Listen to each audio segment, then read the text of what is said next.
Hi, I'm Caden here with my brother, Cal, and you're watching Eating W's. eat the W. That's a W. Let's eat one. Let's eat one. That's a W. On today's episode of Eating W's, we have our final episode of this season, I guess technically is what you can call it, of the podcast. It, I guess just goes hand in hand with the football season because that makes Yeah. complete sense.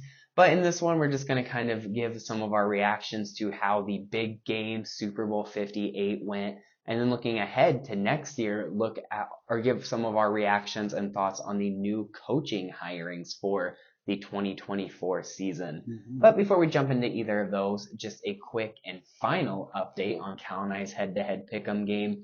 Callan won the Super Bowl matchup picking the Chiefs. I had picked the Niners.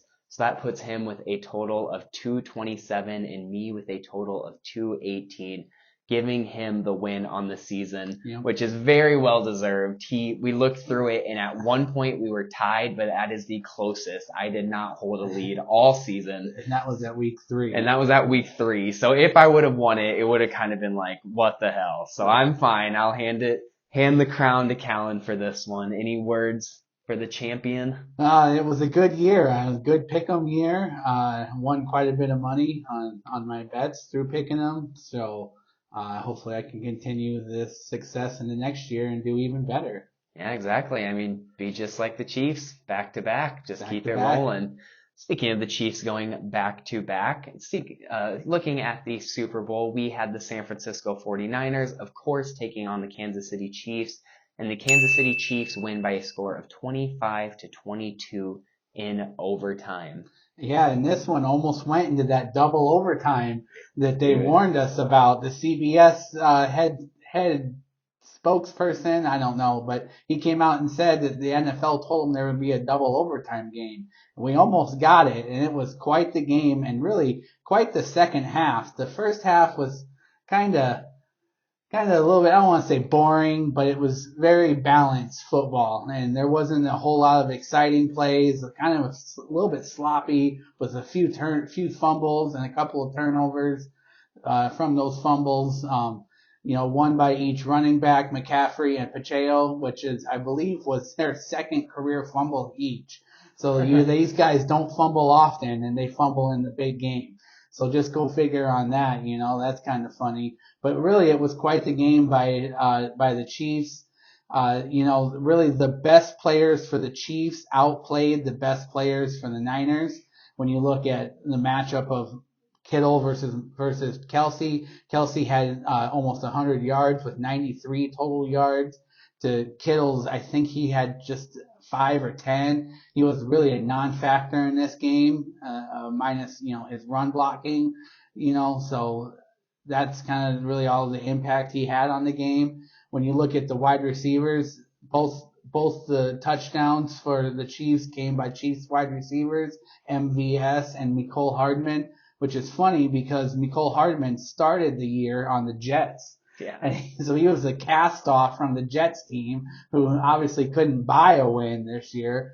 And he goes off and gets himself a ring by reuniting with Patrick Mahomes. So yeah, and MVS is just MVS, Yep. which makes that one funny. That one, he had to be wide open, and He was. he reminds me a little bit of Clifford Franklin from The Replacements. His guy used to stick him. He did catch it like that. You could tell he was so focused on the ball when he caught it. He's like, I'm not doing it. He didn't want Not to drop that happening. one, so he would have heard it from everyone. Really, the only big performer for the 49ers was Christian McCaffrey with over 150 total yards with 80 yards rushing, and I think he had almost 90 yards receiving. So really, he probably would have won MVP if the 49ers would have been able to pull it off. But unfortunately, they were only able to get that field goal in overtime, and when Mahomes needs a touchdown in the playoffs, he's just hard to beat. You can't beat him right now. He's able to turn it on. He's, like the great ones do, like Brady, Jordan, LeBron, when it gets to that point of the season and that point in the postseason, they just become a different type of athlete. And Hey, he's hats off to him. He's one of them, and he deserves it. He won his third MVP, Super Bowl MVP, uh, third Super Bowl title in his fifth appearance. 5 appearances. Yeah. 4. 5. 4. 5. 5. Sure. Yeah. Because he lost to the Bucks and to Brady. He beat the Niners. I know he lost to lost Brady. to the Bucks. He lost to Brady in the AFC title. Yeah, game. yeah. That's what I'm thinking of. Yeah. They're 4 times, won 4 3 times, won 3 of them. Only lost to Brady and the Bucks. So look at that. I mean, any way you look at it, that's a silly argument because it's wildly impressive no matter what. Extremely impressive, very much so. I do it all the time. It's my favorite thing to do is bet against Mahomes, and it just bites me every time. It just doesn't work. It's like some weird masochist's bullshit because it's what I seem to do, and it always gets me. But yeah, hats off to Mahomes. Hats off to all the Chiefs. They played so well. The Niners put up a hell of a battle too. I think Niners fans should not be disappointed in their team. Neither should any of the Niners players be disappointed. They won the first half. They dominated the they first really half. Did. Really, yeah. They had a double-digit lead. Looked like the defensive line was dominating the trenches. You know, they had it all going in the first half. Your turntable here is those 2 fumbles. They had the early game momentum, and McCaffrey coughed it up, which totally flipped things. And then that terrible punt return fumble, which of course bounced off the leg of another Niners player. Ray McLeod had the chance to just fall on it, but he tried to scoop and run and just could not scoop it up, which is just such a bad mistake. When you're in your own red zone like that, just fall on it. Just keep possession. All that matters is having the ball at that point. Yeah. But speaking of that punt return team, that's something that's kind of an underrated story in general in this one, I think, is both punt return teams, or rather punt teams, coverage teams, did amazing. It was insane. The Niners punt team was just down there with Wachowski or whatever his name is, hitting absolute nukes, and the coverage team was getting down there to coverage it. And then on the other side with the Chiefs, they of course had that huge game-changing turnover on their punt team and had just as good of coverage as the Niners did throughout the whole thing. So that's kind of my under the radar X factor. And then also Jawan Jennings, of course, having 2 touchdowns, accounting for both of the Niners touchdowns. One of them being a passing touchdown to McCaffrey on a pass back screen, which went to Jennings and then to McCaffrey, which is just absolutely insane, but always fun to see. Becomes the second player all time to have a passing and catching touchdown in the Super Bowl. And I said Jennings was going to have a big game. I did not think he was going to have a passing touchdown and receiving touchdown. I thought he'd have a receiving touchdown, maybe some rushing yards. Well, didn't see the pass coming. I want to see the payoff on the Jawan Jennings passing touchdown prop bet. Yeah, where was that?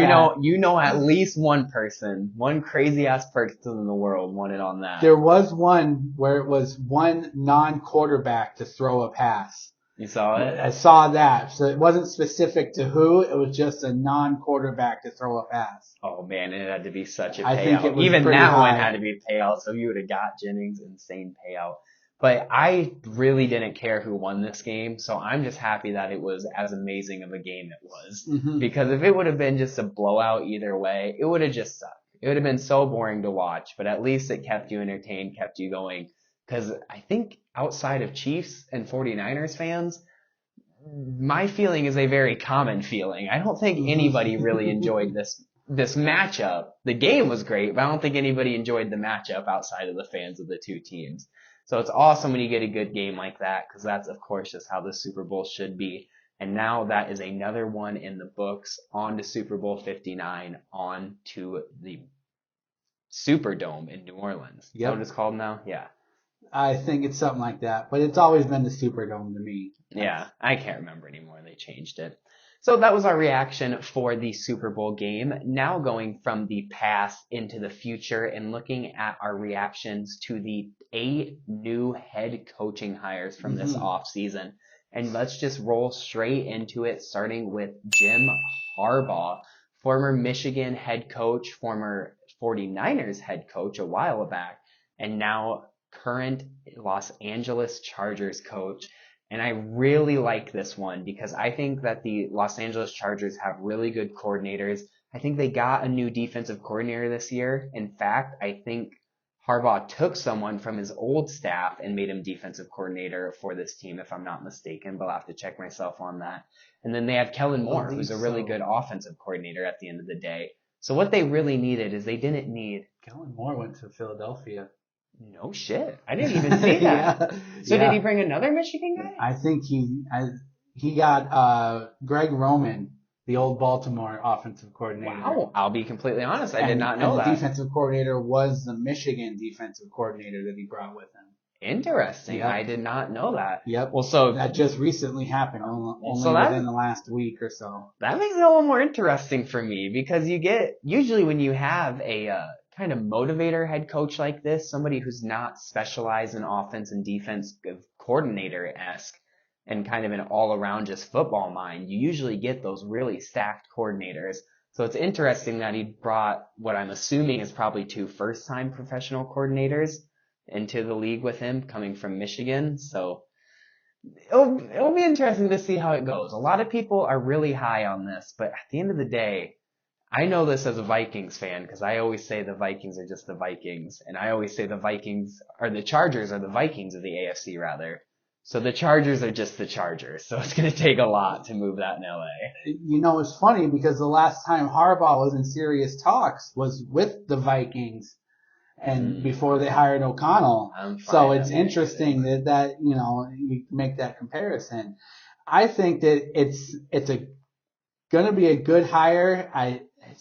Everybody says on these sports radio shows I listen to they can't find a flaw in this hire. And when you can't find a flaw, you feel like it's not going to work because you're missing something. I'm not sure what we're missing, but there's something there that's going to go astray, I feel like. And I feel like it's going to appear to be a good hire at first, but when things go bad and Harbaugh loses his temper,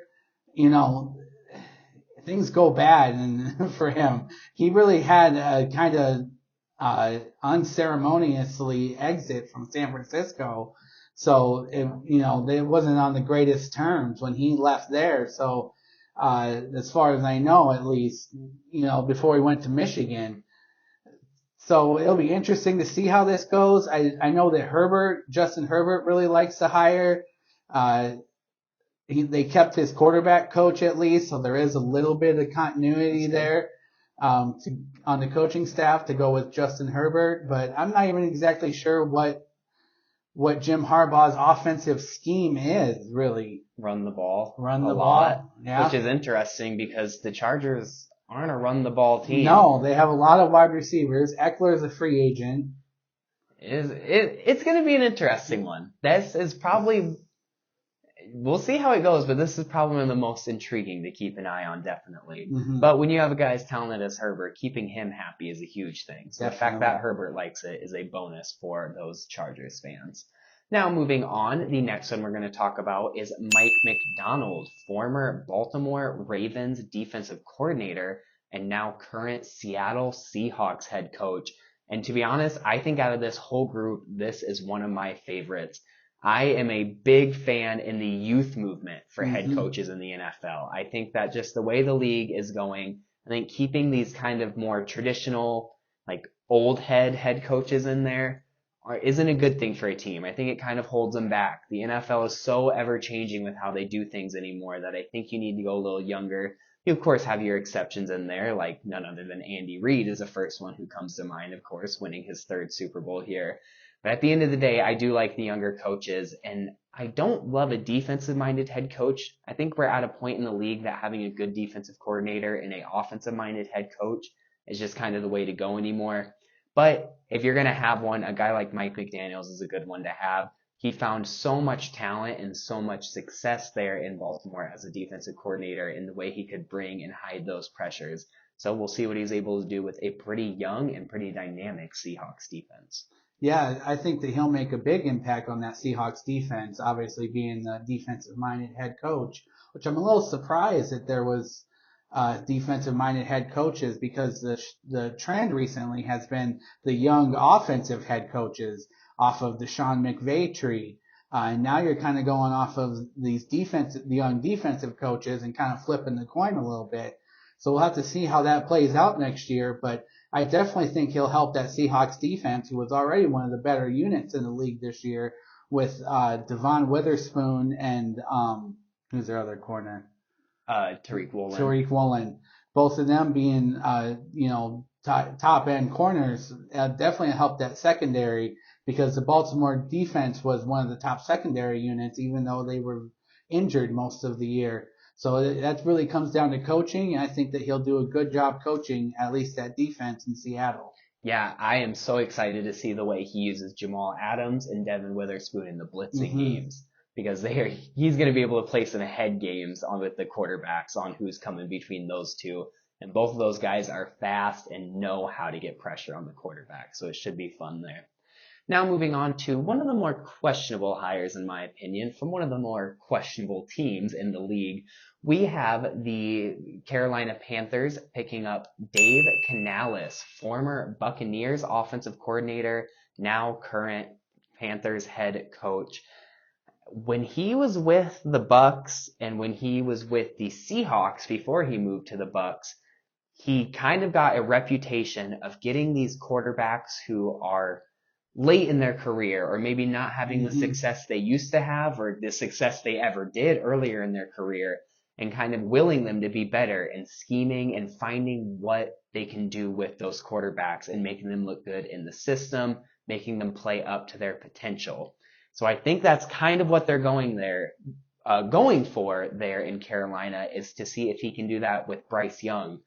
And maybe he can. Maybe he's just truly kind of a quarterback whisperer. But I think taking veteran quarterbacks and finding what makes them good, and taking a second-year quarterback who really struggled and kind of has low confidence are two very different situations. So it'll be interesting to see if he's able to recreate that success that he did with Baker Mayfield and Geno Smith, flipping the page over to a younger quarterback there. But the Panthers are kind of in shambles, and they cannot get any lower. They're sitting at rock bottom. They've made their bed there. They have been living there for the past couple of months, just loving rock bottom. So really, all Dave Canales' go is up. It's going to be really hard for him to do any worse than they're doing right now. Yeah, they got the first overall pick, which of course they traded to the Bears. So really, they are the technical owners of the first overall pick. So that goes to the worst team in the NFL, and I think they're going to continue to be one of the worst teams in the NFL. This wasn't a very popular job to get.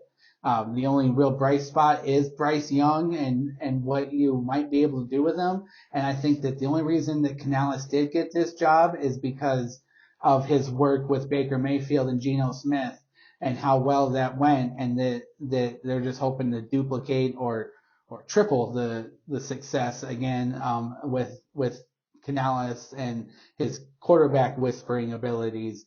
So we'll see if he's really able to bring out the best in Bryce Young next year, but I don't think it's going to be anything good for Carolina anytime soon. No, I totally agree. I see them being the first overall pick for the third year in a row next year. I really do.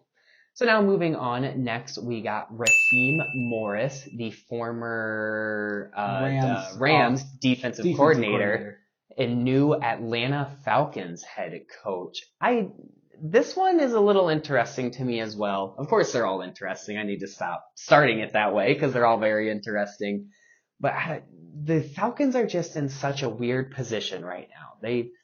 The past couple of years really been being more successful than they should be. If you look at the team on paper and see what they've been doing, and see that the coaching that they were getting from Arthur Smith, and kind of getting an inside look at how many cracks there was in that armor, they've been over succeeding for what they should. And in a division like the NFC South, it's just a total toss up every year.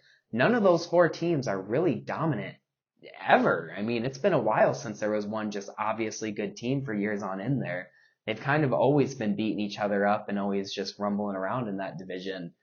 So this one's like really toss up to me. It's going to be weird. It is. They go from Arthur Smith, who, if I'm not mistaken, I can't remember for sure, was a little more offensive minded, and they have that really young offense with guys like Bijan Robinson and Desmond Ridder, and then a little bit of a more veteran, older defense. And now you kind of flip the page and you still have that veteran older defense and lower end defense, but you still do have that younger offense, but you go to a defensive minded head coach. It's just a lot of question marks come around this one for me, but nonetheless, he was a hell of a defensive coordinator. That McVay coaching tree does seem to do really well in the NFL no matter where they go. So maybe Raheem Morris will just be the next part of that. Yeah, I kind of like this one just because Raheem Morris is more of that players coach. The players can relate to him, and he was a former player, so obviously, he knows the grind and the daily grind that goes into, going in and being a player. But the players really seem to turn on Arthur Smith towards the end because he misused his weapons like Kyle Pitts and Bijan Robinson and Drake London, who did do better this year, but he still wasn't one of the top wide receivers like he should be. And I think that because of this coaching change, I've heard a lot from the Falcons players that they are much more interested in playing for Raheem Morris because of how they're going to use them and use them, on the field. And I think that if he's able to use them in the right way, which would be just getting the ball to Bijan Robinson, pretty much, yeah. It's just pretty simple, but that's one big thing that Arthur Smith just didn't seem to scheme for. And I don't know why he was trying to do that. I think he was just overthinking himself. And sometimes that happens when you get into, when you know that your job's on the line and you're coaching for your job. And in the end, he ended up losing it. And now he's the Pittsburgh Steelers offensive coordinator. So he is still going to be an offensive minded coach. And I think he's a better coordinator, as far as Arthur Smith goes. But for Raheem Morris, I think he's going to do a great job in Atlanta and really connect with those players. And that's going to be the big thing, is getting those players to buy in. And that's the huge thing about it. Yeah, I love that point you made. I'm going to talk about it with another guy coming up here in a little bit, but I am a big supporter of former player coaches. I think that it really helps having that relatability and just knowing what the guys are going through and the guys knowing that you know what they are going through right now. I really like that. And I think it's the main reason of success for guys like Dan Campbell, who are maybe not the greatest football minds at scheming things up, but just know the grind and love the grind and know the players. Mm-hmm. So now moving on, next we got Antonio Pierce, former Raiders interim head coach, current Raiders head coach. The Raiders make up for at least what I think was a mistake from last season of letting their interim coach Rick Bisaccia go, and who is now with the Packers as their special teams coordinator. They say, nope, we're not doing it again. Never make the same mistake twice. And they hired their successful interim head coach as their true new head coach. Antonio Pierce I can't remember if he was actually a player, but he is a much more motivator, player-like head coach, like we're talking about with other guys here. And like I just said, I love that. And I can tell that the Raiders love him and love that in general. And I mean, they're just going to be rolling into it this year. Last year, they were really rolling towards the end of the season, and then they had to reset and they had to restart everything over. Now they were really rolling at the end of the season, and they don't have to hit that reset. If anything, they can roll even more through the off season, get better in that scheme and with that familiarity of Antonio Pierce that they already have. And next year, I think that we could see the Raiders make a lot bigger of a jump than people are giving them credit for. Yeah, this was a really good hire, I feel like, for the Raiders, because Max Crosby said he was going to request a trade if they didn't hire Antonio Pierce. So I think that they kind of had their hands tied, and they have to give him a full season to see how it works out. And I think this is going to be similar to the Raheem Morris hire, another defensive-minded head coach, another young motivator, and another former player who gets his players to buy in and connect to what he's trying to sell. And I think that because of that, the Raiders, who finish strong, will have a very successful season next year, as long as they can get their quarterback situation figured out, which is actually the same for the Falcons too. And as far as Raheem Morris goes. So it's a very similar path that these two coaches are taking. And both of them need to get their quarterback situations figured out. And once they do, they're going to have the weapons to be able to be very explosive on offense. Yeah, the Raiders are a little more of a toss-up because they had Aiden O'Connell actually perform pretty well. Maybe you Mm-hmm. give him a chance. Maybe you let Jimmy G come back. They're not technically going into a whole new regime. So it'll be interesting to see what they do with that first pick and to see what they do if they go quarterback. I can definitely see the Falcons going quarterback. Ritter was very shaky last year. You have that new regime coming in. But both the Falcons and the Raiders, I think, definitely have a chance to go QB first round this year. Next up, my personal favorite hire, more because of the guy, less than the match, but nonetheless, it is Brian Callahan, former Cincinnati Bengal offensive coordinator, current Tennessee Titan head coach. Now, 2 years ago, when the Vikings were looking for their new head coach, I really wanted Bryce Callahan. I did not complain by any means at all when we got O'Connell. I'm really happy with O'Connell, but I did want Bryce Callahan. He was my go-to guy. What he was able to do with a rookie quarterback coming off of an injury in Joe Burrow, the offense that he was able to build around him, and then even to be able to have that explosive offense and successful offense, run game, and pass game, a true full phase offense with the terrible offensive line that he had was just impressive. That shows really good scheming, really good knowledge of how an offense should run and what the defense across from him is doing. I am very much a Brian Callahan fan, but ironically, I'm not overly a fan of this match. I think that the Titans are a team that is very much changing. I mean, Derrick Henry very likely is gone. Ryan Tannehill probably is gone. They do have some younger weapons at the receiver group, and they have who's the running back behind Henry? I'm blanking on his name. Tajay Spears. Yeah, Tajay Spears, very young running back, very agile running back that I think he might be able to get use of. But just the Titans kind of have that brand of offense. I mean, even before Derrick Henry, they've always been that power run, and that's just really not Brian Callahan. So it'll be interesting to see if he kind of keeps that brand. I think that he completely peels the wallpaper off and just completely changes this Titan team and goes to more of a vertical passing with guys like Traylon Burks there in that offense, who I really like as well and could see a huge jump from with Callahan there as offensive head coach. But nonetheless, we'll just have to see how it goes. Yeah, I think that this is going to be one of the surprise successes of the off season and in the next season of the coaching carousel, because they do have the weapons to become a vertical offense with DeAndre Hopkins, Traylon Burks, and Nick, is it Westbrook Westbrook-Ikhine? Yep. So these are deep vertical threats, big play wide receivers. They've all been number one somewhere, whether that's in college or in the NFL. And even with the Titans more than likely losing Derrick Henry, Tajay Spears was more of their receiving back. So I think he'll be used a lot more like they use Joe Mixon in Cincinnati as more of a receiving option than a real between the tackles running back.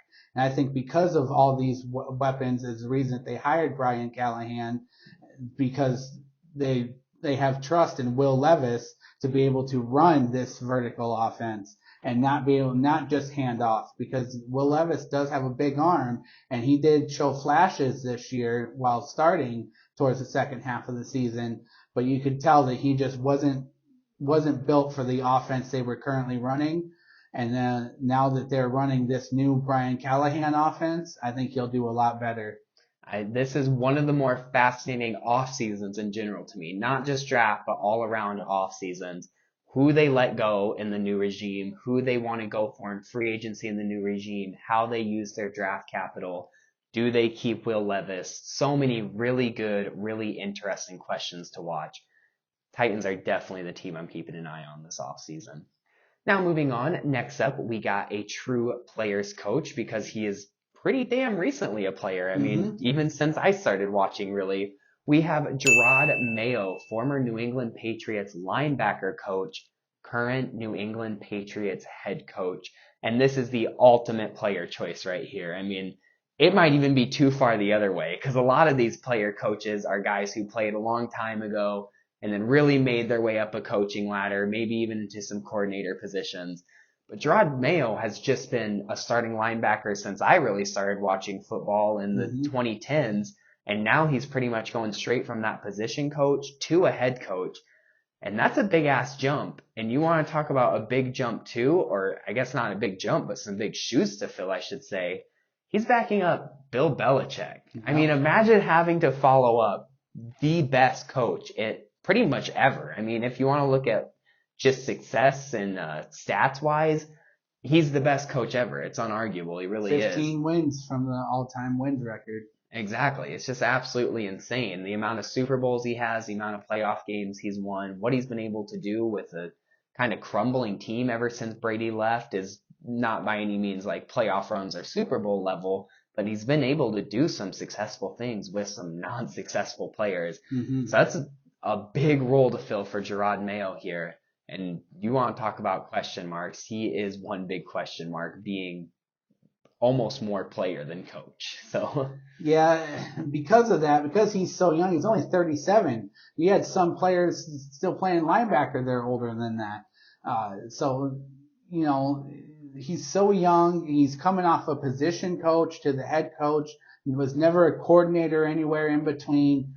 So it's just interesting that they went with Gerard Mayo. I guess it has to do more with just the continuity that they would have with Mayo only being coached under Belichick, both on the field and off the field. And because of that, it's just kind of what am I looking for here?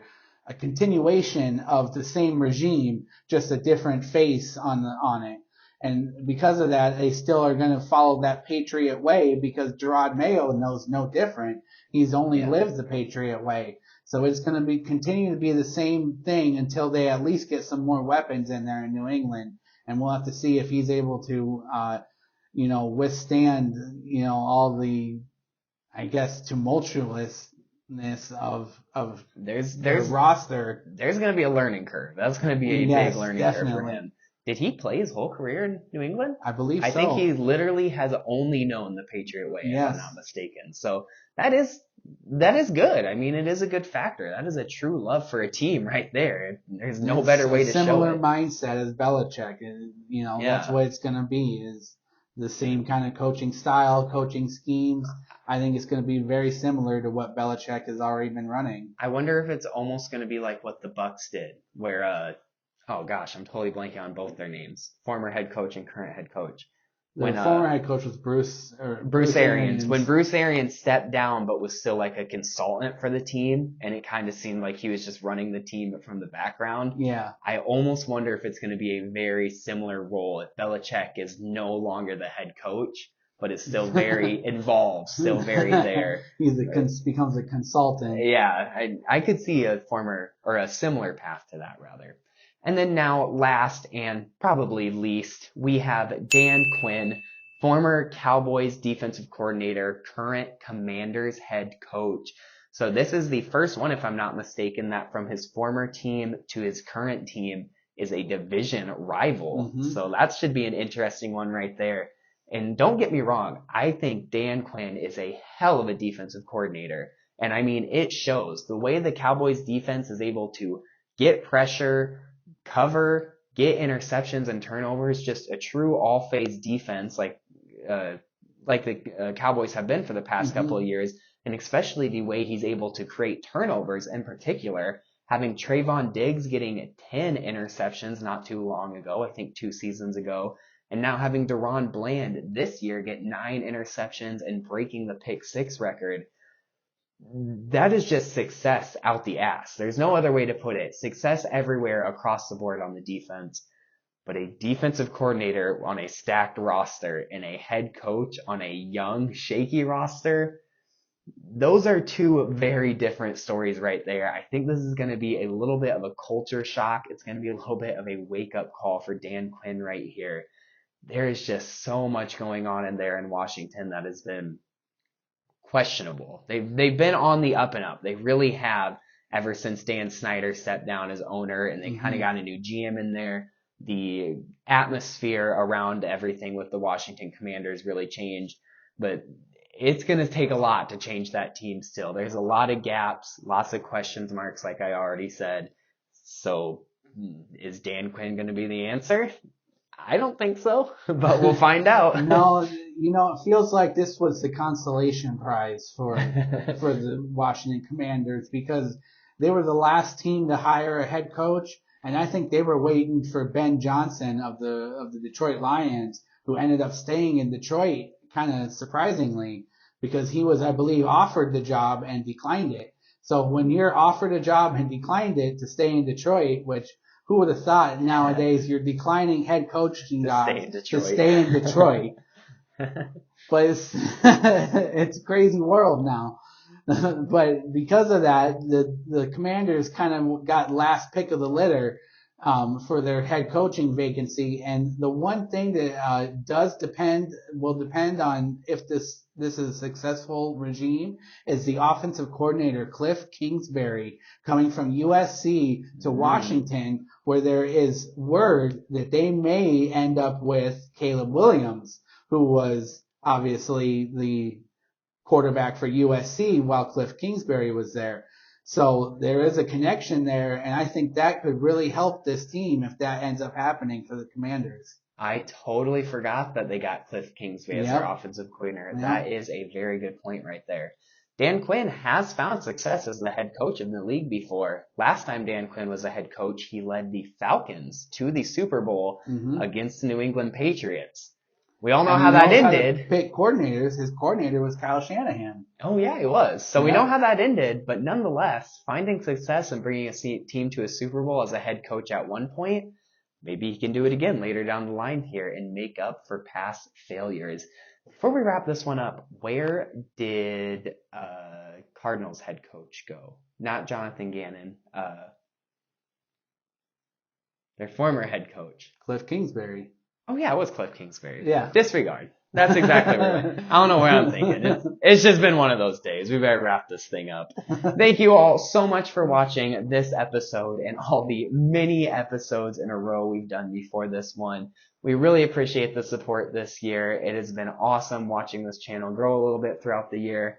Now leading into this, there's just going to be no football really for the next probably month. So I'm sure it'll be a good... Not till the combine. I'm sure it'll be good at least 2, if not 3 to 4 weeks before we have another episode. But then after that little hiatus, we're going to be rolling into true draft mode, the combine coming up, all the different pro days and trainings and draft prep.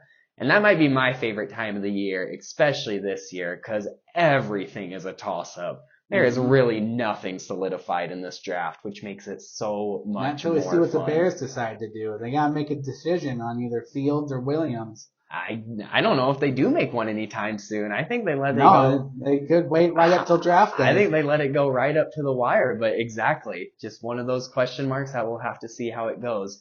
So thank you so much for watching this episode. It'll be a while before we see you again, but until then. Well, the combine is February 28th through March 1st. So probably, it's that soon? Yeah, so probably nice. A post-combine episode. Yeah, perfect. That's earlier than I thought it was. Yeah. So until the combine, don't forget to eat the W.